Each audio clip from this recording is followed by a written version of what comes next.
गर्भावस्था की वजह से किया मुझे बेघर, क्या अब वो मेरा बदला हुआ रूप अपनाएंगे?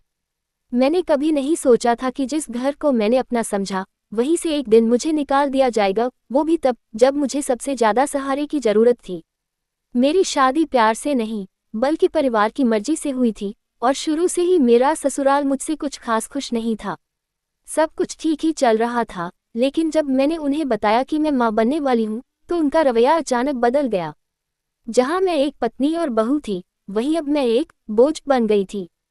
सास ससुर को लगने लगा कि मैं घर की आर्थिक स्थिति पर भार बन जाऊंगी, और मेरे पति, उसने तो जैसे अपनी जिम्मेदारी से मुंह मोड़ लिया। एक दिन छोटी सी बात पर झगड़ा हुआ, और उन्होंने साफ कह दिया, तुम्हारी वजह से हमारा घर नहीं चलेगा, तुम जाओ जहां जाना है। मैं सन्न रह गई। क्या एक औरत का गर्भवती होना इतना बड़ा गुनाह है कि उसे घर से बेघर कर दिया जाए? नई जिंदगी की शुरुआत।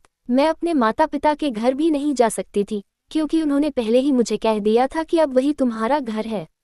ऐसे में मैंने खुद के लिए एक नया रास्ता चुना।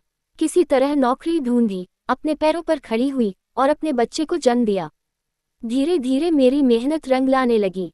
मैंने अपने लिए एक नई पहचान बनाई, एक मजबूत, आत्मनिर्भर महिला की।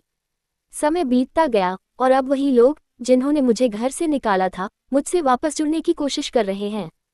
वे देख रहे हैं कि अब मैं कमजोर नहीं रही, बल्कि पहले से कहीं ज्यादा मजबूत और सफल हो गई हूँ।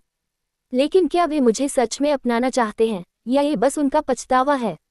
अब फैसला मेरा है, क्या मैं उन्हें माफ कर दूं, या उनके दिए घावों को याद रखते हुए अपनी जिंदगी में आगे बढ़ जाऊं? क्या एक औरत को केवल तब अपनाया जाता है जब वह सफल होती है, और जरूरत पड़ने पर उसे छोड़ दिया जाता है?